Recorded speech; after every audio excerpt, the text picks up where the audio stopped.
This is a crisis. This is an existential crisis for British Columbia, telling ourselves that we can't and we just have to do it. We really are late. The hour is later than you think. This ideology is so much further along than most people realize. Essentially, apologize and pay back another group of people today in Canada forever. Does that make any sense? So we have to talk about it because the alternative to speech is violence, and I prefer speech.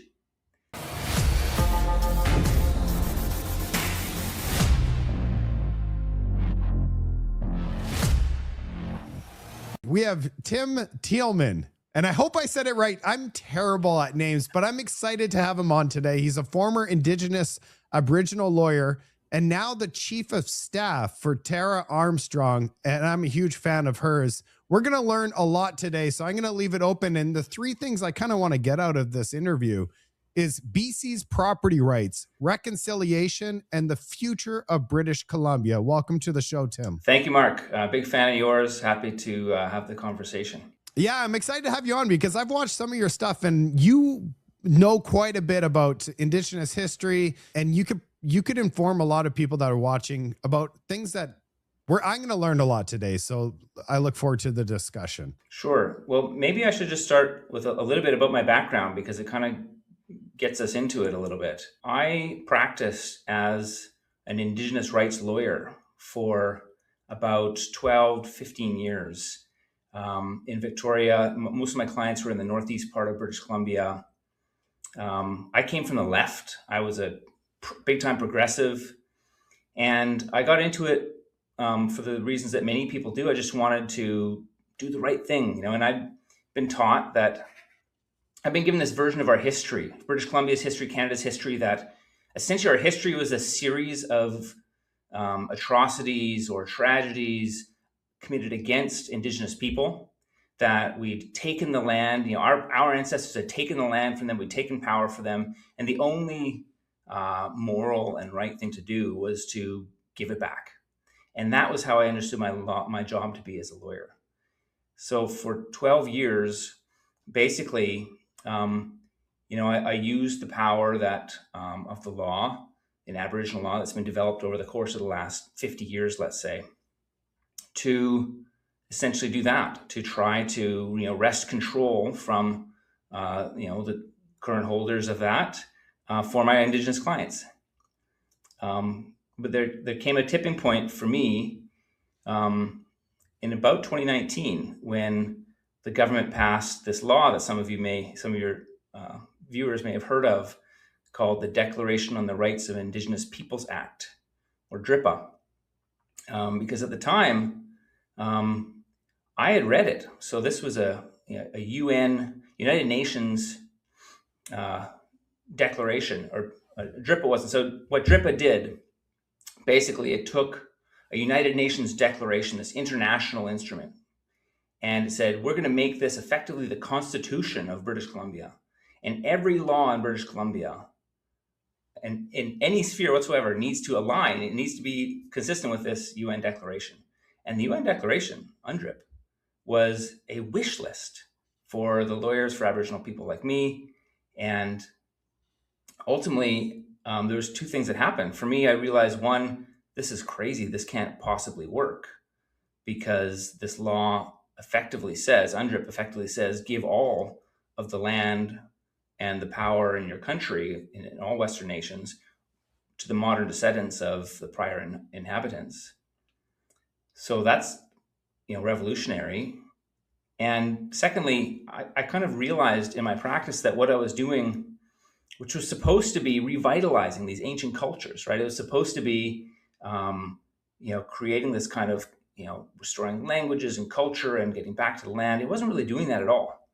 What it was doing was creating a process for this extraction of money, land, and power from the citizens of the nation to the current Indigenous chiefs and lawyers like me, consultants, and a whole raft of experts, to essentially create this new layer of bureaucracy, this new racial bureaucracy. And so it was slowing down everything in the country and was essentially racializing everything in a way that was totally counterproductive. And so in 2019, between that and the next year or so, I basically withdrew from the practice because I didn't believe it was going to work, both for the Indigenous people that I'd spent my career wanting to empower, and for the public, at large. I didn't want to be a part of it, and so I walked away. Yeah, so like that's quite interesting. So, they're moving forwards with this thing. What happens to the people that were born and know nothing other than, for example, like someone like myself or other people out there? Like I was born in Burnaby. I don't know anything else other than the area in which I was born in British Columbia. I would call myself, this is my land as well. I'm, born here. Family's been in Canada for over 400 years. How does that all mesh with the people that were born here and know nothing else? We don't know any other country but this country.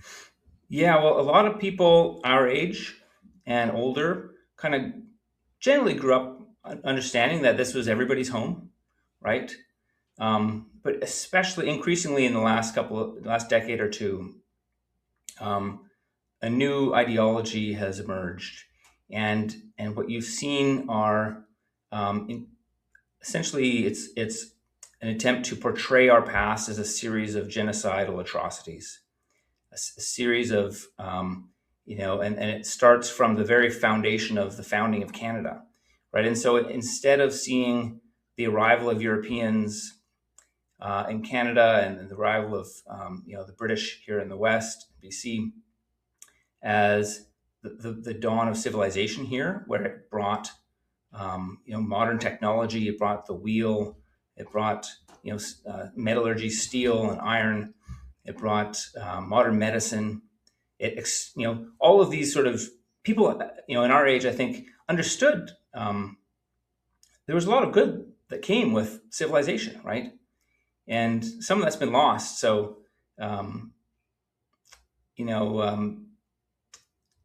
before. I got a question Yeah, okay, before we go further. Sure. Like, I mean, and I'm just speaking with no you have the background. I'm just asking questions here. So, for example, like, life expectancy for these First Nations or even people before the Westerners came in must have been quite low. It was roughly 25 years. And now it's roughly 75 years. So life expectancies have tripled. Well, why? It wasn't because everybody magically died at 25, although many, up to 80% of men in these tribal cultures would die of violent deaths because there was constant warfare. But so there's two things. One is the constant warfare. Two, you had child mortality rates of up to 50%, right? So imagine that. Up to 50%, up to half of your children are dying before they reach the age of 5. They're dying in childbirth, they're dying of disease, they're dying of accidents. So this is the kind of tragedy that was the norm. And so over time, the advent of modern medicine has dramatically increased lifespans of Indigenous people and Europeans generally, with modern medicine being the primary driver of that.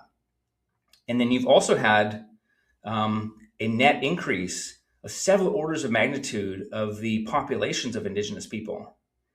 Now, this is not... No, I didn't even know that. Yeah, it's not discussed very much. And the numbers are tricky here, okay? So I don't want to try to make a firm historical claim that I know how many Indigenous people were in Canada prior to the arrival of Europeans.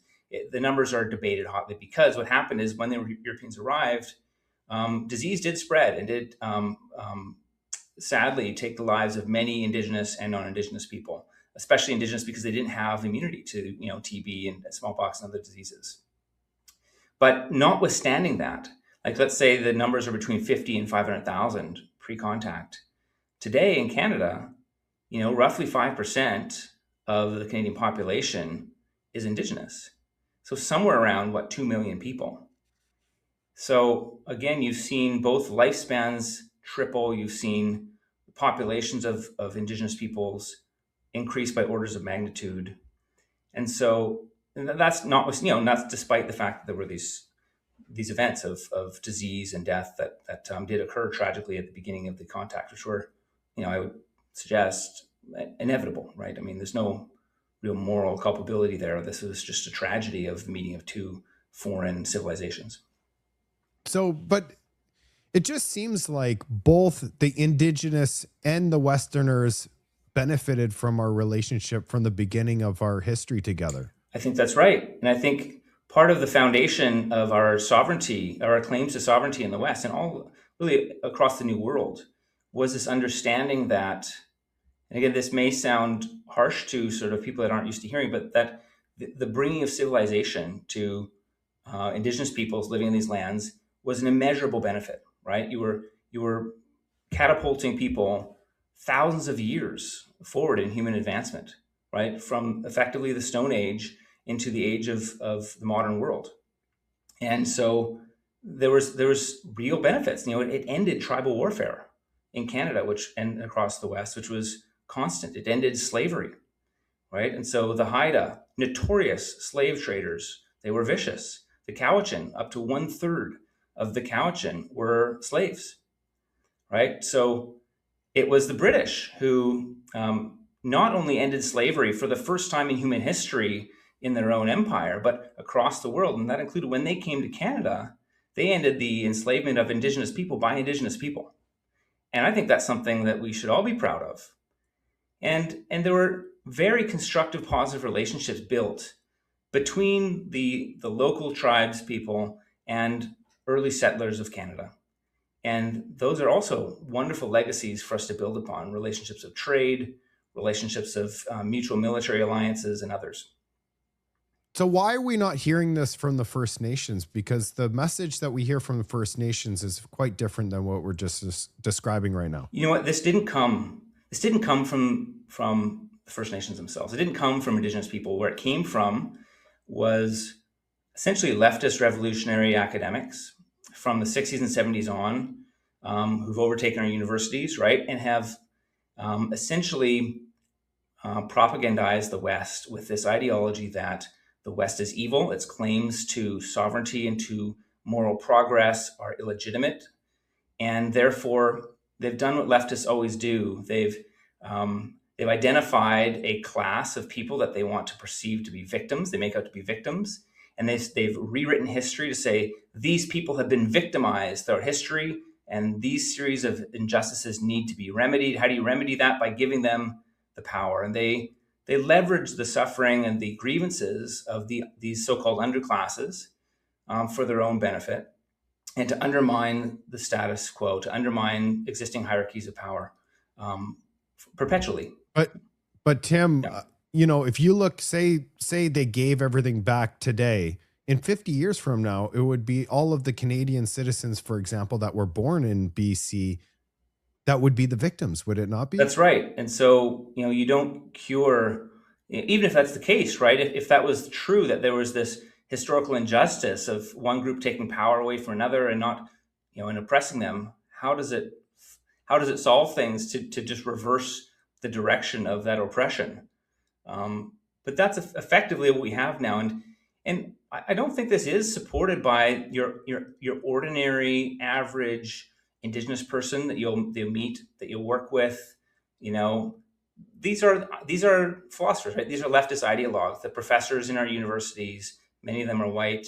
Many of them are, they're basically privileged people that have no problems in their own lives, and so they want to essentially impose this guilt-based ideology on us, and it won't do any good. And that's why I had to leave, because it's not actually going to help anybody. It's going to dismantle the nation and increase conflict, undermine legal certainty, and ultimately lead to real third world conditions. Essentially, like if you don't have the certainty of the rule of law, and you don't have social cohesion, and cultural cohesion, harmony, then why invest here, right? Why buy a home here?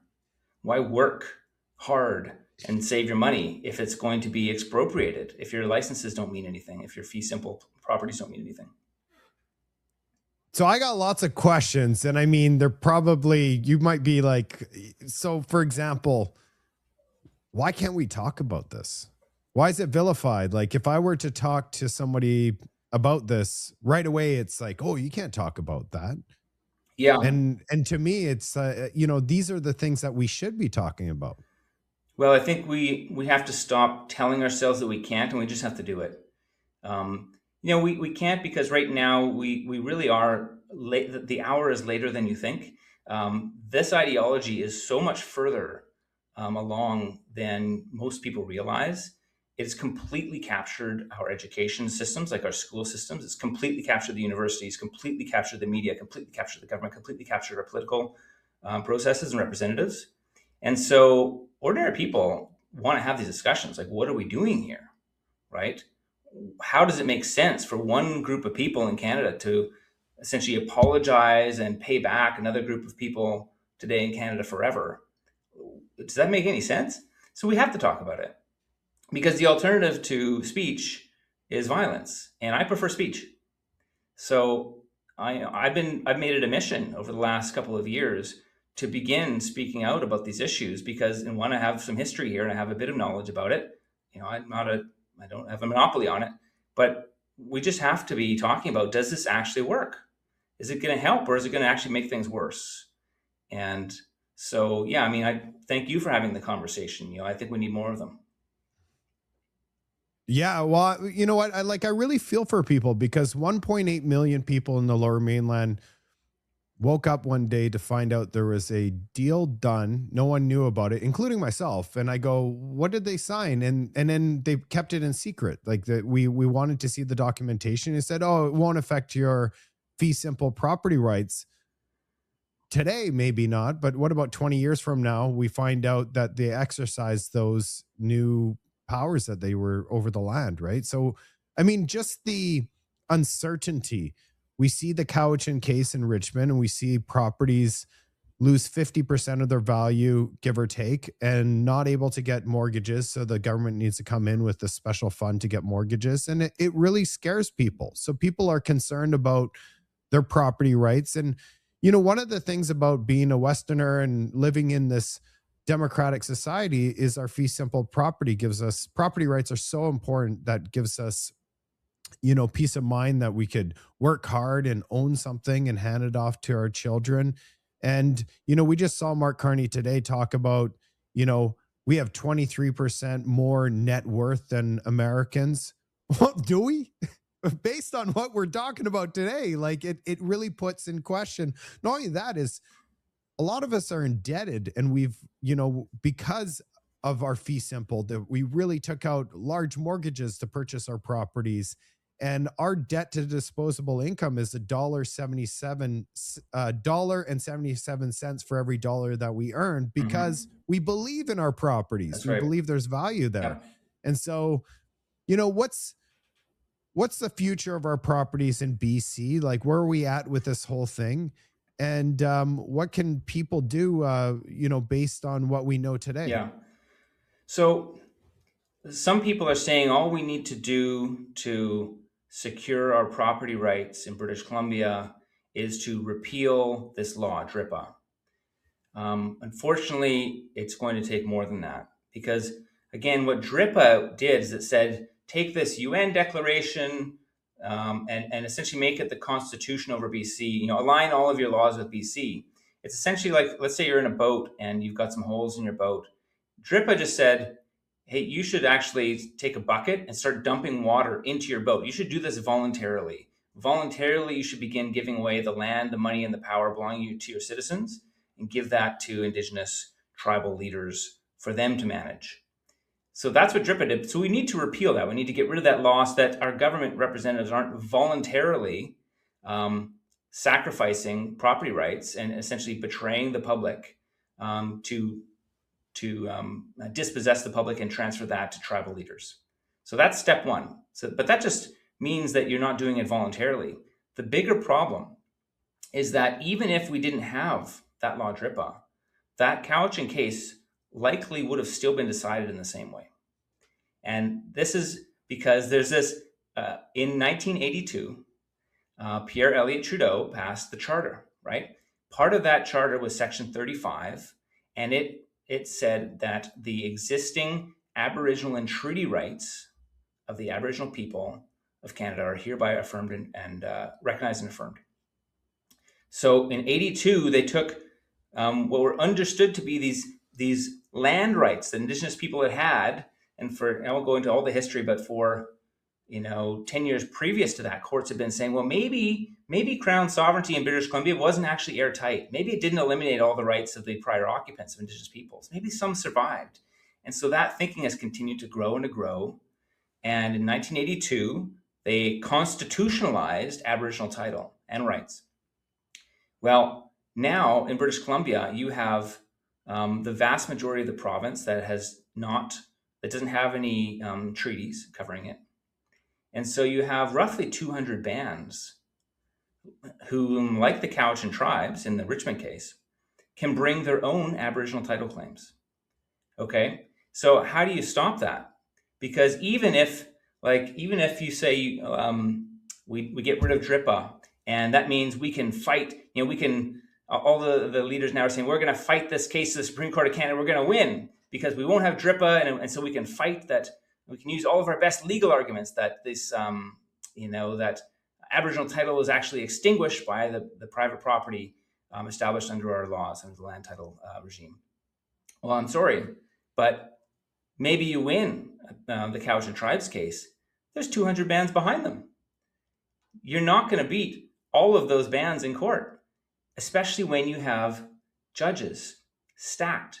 The bench is stacked with Trudeau Liberal judges. Roughly 75% of the judges, I saw a report recently, were where you had the numbers, where you knew whether they were donors, donated to the Trudeau Liberals.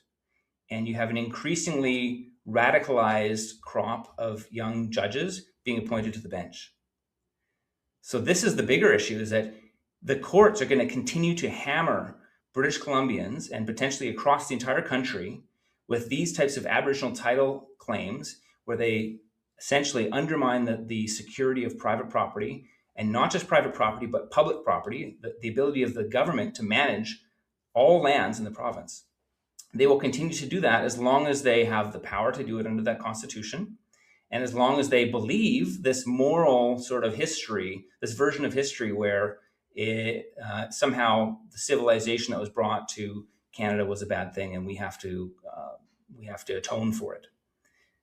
Tim, so, I don't see this ending well. Well, so I just want to be clear about what the problem is. This is a crisis. This is an existential crisis for British Columbia, and so it has actually been to my great grief that grief is too strong. None of the current leaders, in my opinion, in the Conservative Party are really grappling publicly, at least, with the extent of this issue. All of them have been willing to say, we need to repeal DRIPA, and that's good. I'm very happy that they have gotten to that point. But repeal DRIPA and you still have Aboriginal title. That is the final boss. And the judges are behind it. There's 200 bands that say, why wouldn't we go for it? And so what is the solution? Well, I've got a proposal. And the proposal is this: we need to fix the Constitution, and we need to do two things at once. I think that we need to not only bring a constitutional amendment to remove Aboriginal rights and title from the Constitution, to get rid of Section 35, so that there isn't this special class of Indigenous property rights that exist alongside the property rights that everybody else, ordinary people like you and me, have. Right? So we get rid of that, but that alone, you're just taking something away from Indigenous people. And I think that's going to be hard politically to sell, just in practical terms. I think it's the right thing to do, and we have to. But the bigger issue here is you also have Indian reserves themselves, which are dysfunctional in large part because you can't actually have private property on reserves either, on Indian reserves. And so if you're an ordinary Indigenous status person living on your reserves, you have to rent. You can never own your home. And usually you rent it from the band, the council. And so there's these little mini socialist ethno-states where, the band council controls your rental, they control your home. Maybe you work for them, so they control your job. So here's the solution. You do two things at once. You bring a constitutional amendment, not only to get rid of Aboriginal rights and title, but also to replace Indian reserves with provincial municipalities and townships. And what does that do? Well, it means that you can then create fee simple property. You can give private property to every single Indigenous person living on reserve the day after that constitutional amendment passes. So instead of being a renter, who is at the mercy of the band council and the chief, all of a sudden overnight their homes have value because they can actually take out a mortgage. They can actually invest and own that property. And so you could have a private property revolution in this country where everybody gets to have certainty in their private property, not just white people, not just non-Indigenous Canadians, all Indigenous people, all people could have property rights. One last thing. What about the people living off reserve? There's Indigenous people living off reserve. They say, well, if I'm going to lose these, special rights that I've had to, have Aboriginal title and so on, these benefits that I'm getting from the government, $32 billion from federal government a couple of years ago. What about me? If my neighbors are going to get to own their home on reserve, what about me? Well, why don't you do a one-time home grant that says, here's a large one-time payment so that you can also own a home somewhere in British Columbia. And I think that is the way forward. You basically create equal rights for all citizens in Canada for the first time. You create the opportunity for every single British Columbian to be a property rights owner, to own their own home. And you create the opportunity for prosperity for all people. So I think that's the way you have to go about it, because if you don't, you will continue to see the prosperity that we have enjoyed get whittled away by, couch and tribes style court decisions from the bench and more veto powers by, unelected, unaccountable chiefs. It's pretty interesting, all the things that you said. And, I do agree with you, because it would bring the standard of living for the Aboriginal. We're all equal. Let's be real here. We're all equal. As soon as you start dividing us and, they get special privileges and they don't, it pits everybody against each other. And, we really have a unity crisis in Canada, where we have, for example, Alberta wants to, have this vote for independence, Quebec as well. And the reason that we're having all of this independence talk is because of these issues that we're talking about right now. And look, so we make this group for Indigenous, you have your different groups. Isn't that what independence, the whole movement as well? The independence moves that you have your own country out of, break it out of Canada. So in order for us all to come together, I believe exactly what you just said. We need to be fair for everybody. We're coming together as one unit together, make it fair for everyone. And that would solve a lot of problems. Unfortunately, where this ideology is coming from the left, is coming from the liberals. We currently have a liberal-led government that believes in this whole thing. And in order for us to get this unity, we need to elect a different government, in my opinion. Well, we will for sure in British Columbia. When it comes to dealing with the federal government, I think you kind of have to come at them with two alternatives. And the one alternative, and ideally, this becomes an alliance, a Western alliance matter. You say, we have a number of existential crises which must be addressed in order for us to remain in Canada. And in British Columbia, that means the elimination of all unique Indigenous status and Aboriginal rights and title. We want equality between Indigenous and non-Indigenous British Columbians. And that has to be done. And if it isn't, then we are going to seek independence. And you do that together with Alberta and potentially others. And you're starting to see the need for this become a matter of public consciousness. Danielle Smith, I think yesterday, was reflecting on the results of the court case stalling the referendum vote. And she said, well, she was asked, would you consider looking at a constitutional amendment to Section 35, Aboriginal rights and title? And she said, yes, I would consider that. Because nobody ever thought we would get to this point where the people of this country don't actually have the capacity to elect people that can run the country. And so, I think that there's, even on that referendum issue, the other important thing here is the chiefs and their lawyers and their consultants. There's this, I call it the reconciliation industry. They will oppose any of these steps, regardless of how small they might be. So we can't pretend as if the chiefs can be appeased. This is just a reality some people will have to come to grips with.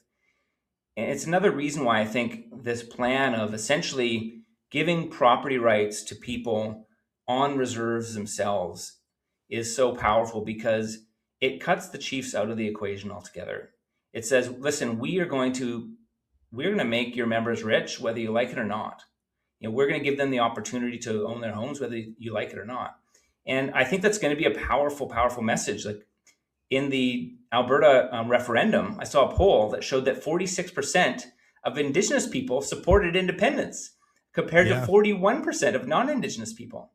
But guess what? Their votes didn't matter, because one group, one set of chiefs, went and kiboshed it.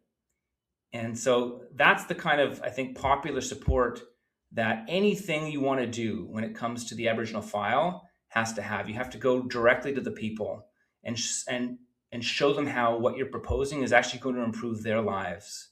And I think that this will. It's quite interesting. I hope this wakes up a lot of people, because, the Liberals want to centralize power. The Chiefs want to centralize power. Why don't we give the power back to the people? Yeah. That's how we could be united. That's how we could rise up as a country and be a sovereign country and be, there's no independence movements. We're all rising up together. I want the Indigenous to do well. I want everybody in this country to do well. And the way it's structured right now is we are headed rapidly into the biggest crisis we've ever seen, ever. And people are sleepwalking into this thing. 100%. It's like it's coming, and it's coming quick. And I think people feel it. They're like, oh, 51st state and all these things. And then we have people that are continue to vote for the same group that has brought us into this crisis 10 years straight. And we're like, they're the ones that are going to right this ship. No, we're continuing down this road. And I really hope people wake up. So I'm really excited that you were able to come onto the show, because I've already learned quite a bit about this whole issue. Yeah, I mean, the truth is people will wake up. And I actually feel urgency about this, because if we don't do it now and do it peacefully, I worry that it will be too late for these changes to avoid conflict. Because there will come a time when too many judgments have imperiled too many people's livelihoods, and people say enough is enough. And I think that is a dark, dark path we don't want to go down. So now is the time to be bold, to speak about these issues, and to actually develop a strategy together that empowers every ordinary people, and puts an end to these secret agreements that we see being negotiated, which essentially are good for politicians, right? They're good for the chiefs, they're good for the premier, they're good for their political constituencies, for their set of benefactors, their lawyers, consultants, and whether it's the unions on the NDP side, whoever. So these deals aren't good for British Columbians. I mean, we get nothing out of them. And they're ultimately not really helpful for the Indigenous people on reserve either. Take the Comox Treaty as a recent example. You had roughly $70 million. This is a treaty that's just before the legislature right now, has not yet been passed, but it's probably going to be. $70 million being transferred from taxpayers in Canada to a band of 340 people. Okay, so that's roughly $200,000 per head. And that's just an upfront payment. There are ongoing payments of like $15 million or something a year. And none of that money goes, I shouldn't say none, but almost none, I'm sure that money goes straight to the members themselves. It gets gobbled up in bureaucracy, in development, and all kinds of other sort of constituencies, right? So none of this is working, except for the people that are essentially part of this new ruling reconciliation elite. Do you think that people are waking up now that it's going to affect, it affects so many people in British Columbia? Is this a mass awakening event, or are people still sleepwalking and, before it's too late, I just know that, there's just so much happening around the world with the US conflicts around the world that a lot of people are distracted but I know of a lot of people that are awake, and and they are paying attention, and they're like, what can we do right now? What is the different things that we could do? I always tell people, I say, share my content, Yeah, share it with sure. everybody, because a lot of times I go, you know what, it doesn't get shown to another person unless it's shared. Yeah. Because they're flooding the content with mainstream media as Sure. trusted source. Us independents are getting buried right now. Yeah, I believe it. Yeah, I mean, I think there's a critical mass of people. The business community certainly has woken up to this issue in British Columbia and Vancouver, and parents are starting to see it as well, because we haven't talked much about this, but in the classroom, this sort of like revisionist history of Canada as a genocidal state basically has completely overtaken the curriculum, and Indigenous religion is taught as if it were our state religion now. And I think there's a lot of people, for good reason, that are asking questions about that. Why land acknowledgements, right, are taught, are given, before our children's Christmas plays, and at every public event. This is so. If your viewers want one thing they can do, the next time there's a land acknowledgement, stand up and turn your back, or don't participate. You don't have to make a scene, but just register your disapproval and write an email to the principal, to whoever it is. I like to stand up and turn my back because it's not aggressive, but it sends a message that we don't accept this message that this is not our home. Canada is a home for us all. And so, it's these little actions, they really do matter, because we have to change the culture first, and then the politicians will follow the people, and the judges will have to go along. And I have to say, when you call injustice, there's nothing wrong with that, and you shouldn't be ashamed with doing what's right. Yeah, I mean, I think all of us, everybody wants justice, right? Everybody wants fairness. And so it is important that we actually understand our history. Sometimes some people have asked me, where should I start? Like, I didn't even know where to look. And there's lots of places you can go. I mean, many of the journals, I love the firsthand accounts. You can't beat them. Just read the diaries and the journals of the people that first came to Canada, and you'll see what they saw. James Cook, George Menzies, David Thompson, they all wrote a sense of journals. They're all free online. There's lots of great books. Another good one is it's called Colonialism: A Moral Reckoning, by Nigel Bigger, and it's giving you a more nuanced understanding of the fact that the British rule across the world, and as it entered Canada, wasn't all bad. It did good things too, and we should celebrate those things. They're part of our history and our heritage.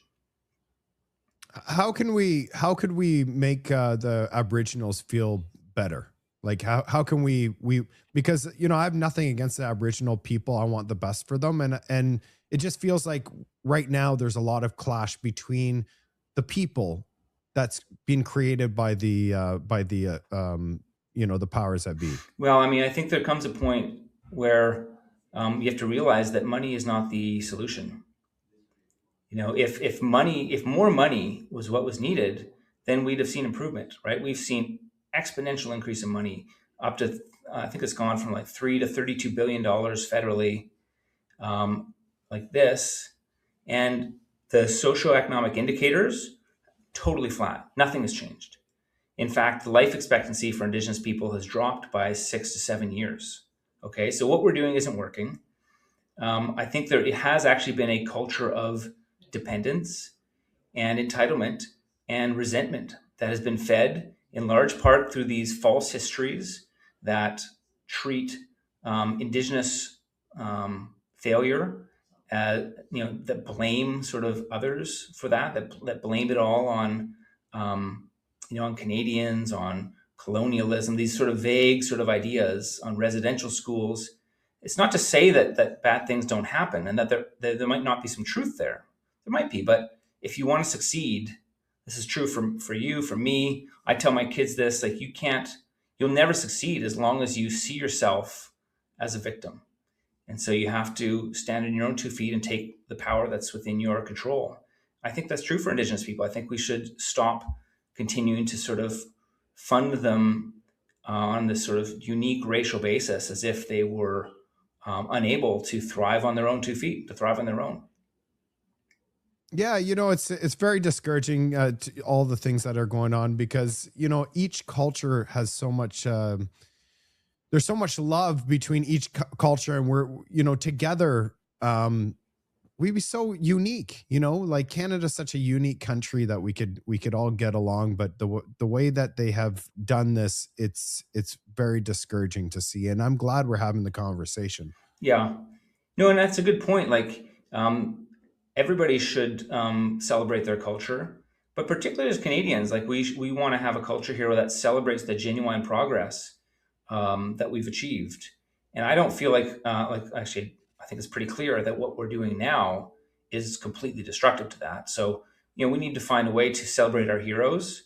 That includes John A. Macdonald, the founder of our country. James A. Cook here in Victoria, a bunch of radicals came and toppled the statue, threw it into the water. He was the first British explorer to find the West, here in British Columbia. So we should celebrate our founders. We should celebrate democracy as well. Democracy is not just good for white people, not just good for the British. Democracy is good for everybody, which is why I think this whole plan of reverting to pre-contact tribalism and of changing all of our laws to go back in time is madness. Let's celebrate democracy. It's good. And let's bring Indigenous people fully into that democracy, fully into Canada as full and equal citizens with equal rights and equal responsibilities. And you can celebrate your culture. I can celebrate mine, and Indigenous people can celebrate theirs too. They have a warrior culture, which I think that's where they may want to look to draw from, about independence and fierceness, and that's the opposite of the culture of entitlement and resentfulness that's being promoted by these bad faith parties, these academics and lawyers and chiefs that benefit from victimhood. I'm so thankful, Tim, that you woke up and you decided that it wasn't the right thing. So it's like you've learned from the process, and you woke up and decided that you wanted better for people, and it wasn't the right move. And I hope that that's what continues to happen. So just for you to have woken up and to change direction, because it's not good for anybody, is really refreshing to see, to be honest with you. And it gives me hope, knowing that there's people out there that were going one direction, and they were, like you said, you were left leaning, you were thinking you were doing the right thing, and you were able to pivot and move and then try to wake up the rest of the masses. It's really inspiring, Tim. Well, I mean, Mark, people like you are so important, because Canadians are, generally speaking, are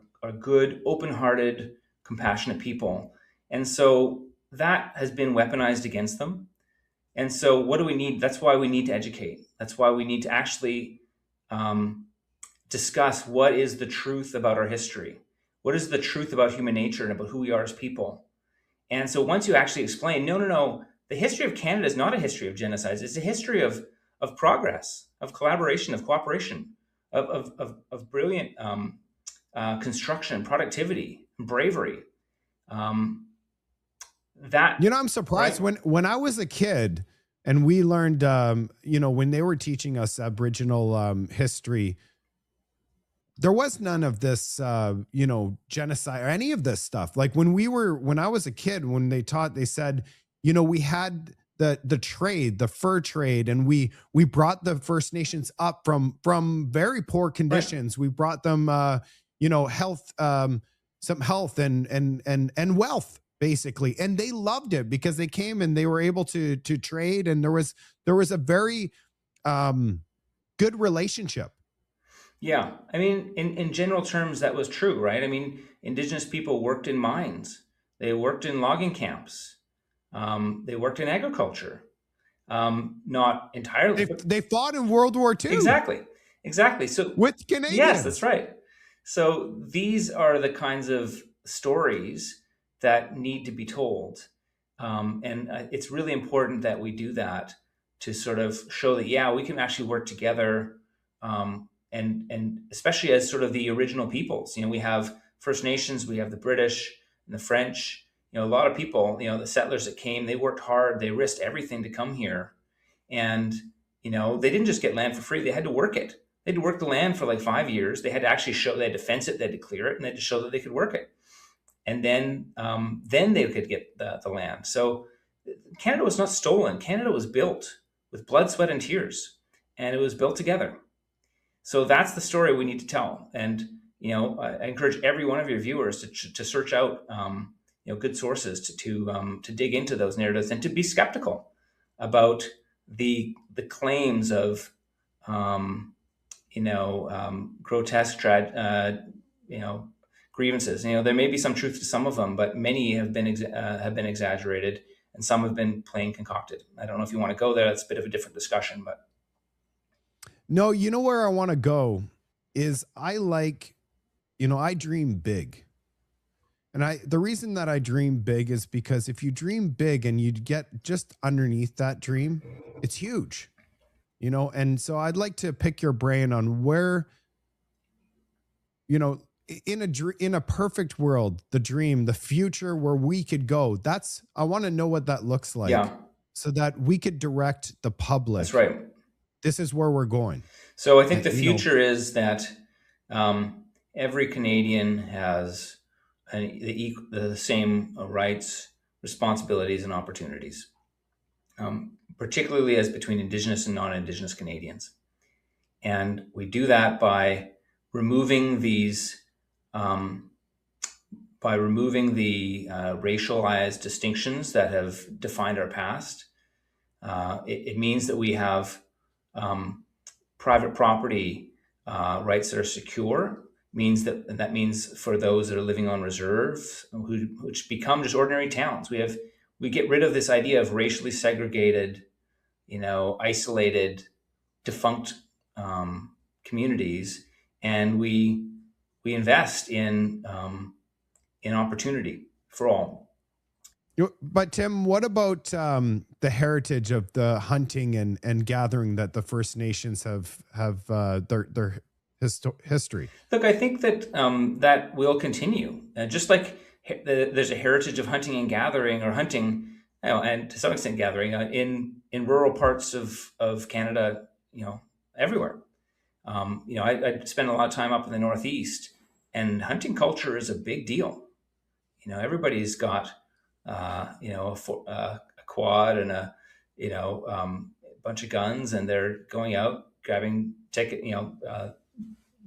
deer tags. And it's not my world, but there's a lot of that, and I think that would be great. I think it would be great for Indigenous people to continue taking that on, but that's like a cultural pursuit, right? Like, I think we need to sort of probably move beyond this idea that Indigenous people are these sort of like magical creatures that live like in harmony in the forest, like elves.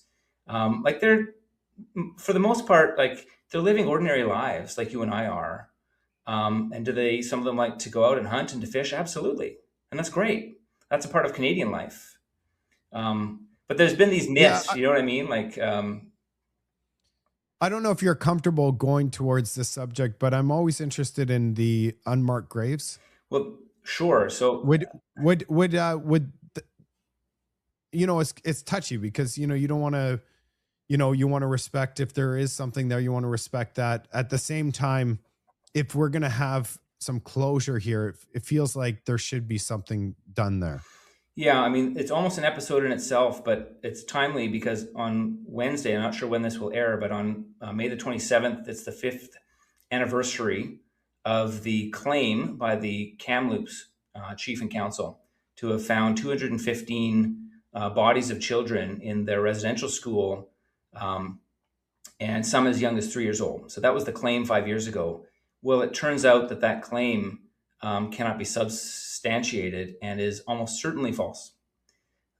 There are no, and so I was the writer and director of the documentary Making a Killing, which I, No, that was a very successful documentary, by the way, Tim. yeah, thank you. It now has 1.4 million views across platforms, and it digs into not only Kamloops, but residential schools more broadly, and even sort of the reconciliation narrative that the reconciliation transfer of money, land, and power that these grievance claims are used for to morally blackmail Canadians into the dispossession of their country. And so that's how I actually see Kamloops. I'm not saying it was intended in that way in the beginning, but it's how it's been used. Because there really is no evidence that there are any children there, and the evidence strongly points to the contrary. I'll just go through a few of the key points so people know. One, there were no children's names of missing children at the Kamloops residential school site. There was no police reports of any children going missing. Was 51 recorded deaths from the Kamloops Reserve over the course the 100-year history of the institution, but all of those children are accounted for. They say that they identify these potential graves using ground penetrating radar, but that is not actually able to identify graves.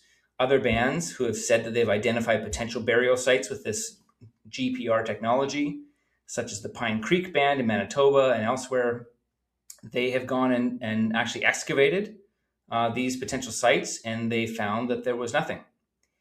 And so, and in Kamloops in particular, where they said there was 215 bodies, these graves, they overlay a 100-year-old septic field where, ironically, the school had built the septic field to improve its sanitation conditions, to improve the lives of Indigenous people, the children there, to have, reduce the spread of disease.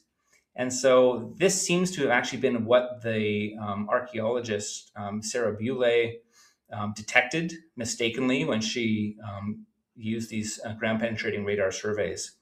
And the band has received $12 million from the federal government, which was supposed to be used in part to excavate, because that is the only way to determine whether they are graves or not, is to actually dig up the ground.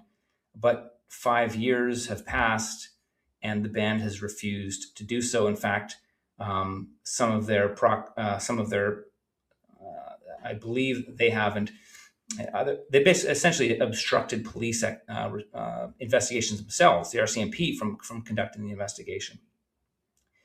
Yeah. So, I mean, do you think it's they're very embarrassed? So now they just, they're like, oh, we can't let this happen. It's just we don't want to be caught in a lie for 5 years. Yeah, Is probably. that I mean, something if to you do? get caught lying, what happened? Let's recall what happened after they announced that in May of 2021. Well, over 100 churches across the country were either burned or vandalized in the wake of this announcement. So an outpouring of hatred and violence against the church and against perceived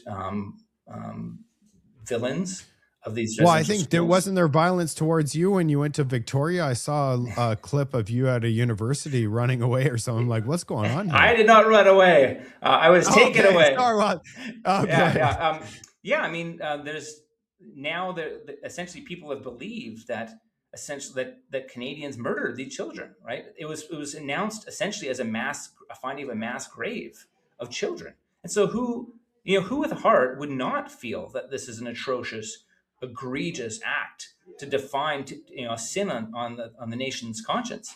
But how could they say that if there's no there's no bones or nothing? Well, part of the challenge here is that the federal government bought into it. And so they use this. So 3 weeks or so after this announcement, guess what the federal government did? They passed their own law to make UNDRIP, going back to UNDRIP, federally mandatory law.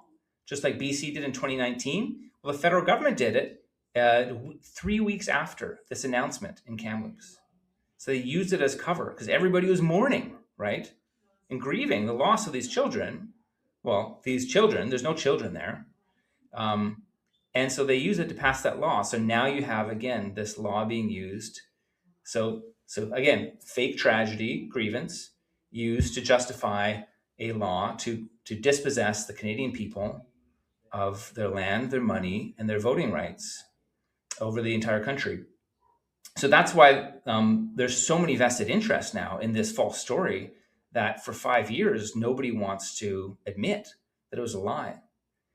And then even beyond that, what's happened is since then you had, I think, roughly $320 million were given by the federal government to other Indigenous tribes across Canada to go and look for their own bodies, right? And the idea was that they may go and they may find, children that have been secretly murdered or buried in these residential school sites. And occasionally you'll see highly misleading news stories in the CBC and elsewhere about nations or First Nations that claim that they have found these burial sites.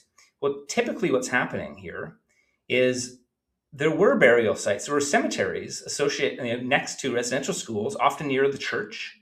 And what's happened is they're often on reserves, and the band itself has neglected to upkeep these reserves or these cemeteries. And so you have wooden crosses and other grave markers that have just degraded over the passage of time. And so, they go and get a bunch of money and they search their cemetery for graves, and lo and behold, what do they find? They find graves. So, but instead of just reporting that they have, been able to identify graves that have been overgrown through the passage of time, completely unscrupulous publicists, chiefs, and journalists collude to trick the public into believing that they have discovered some form of nefarious burials. They'll usually do this by linking the discovery of burials with these unattributed or third-hand stories about teachers taking kids off into the woods and never to return, or other ghost stories which are never corroborated or backed by solid evidence. It's interesting because, for example, there was slavery in the US, and in then people that are born in 2025 or, born today, how could they be tied to something that happened 100 years ago? Like how could you tie some in? And well, your great grandfather was he was a bad dude, so you are going to lose your entire your whole future. But why can't we make past wrongs by doing good behavior today? I'm just saying, if we put all of this aside, why can't we do something today that, regardless of the past, we're paving something for everybody right now? And I think that's what we're discussing here, regardless of what happened in the past, because people are going to go and say, hey, we're stuck on this issue. That's where I see it is, hey, regardless of what happened, we need the proof.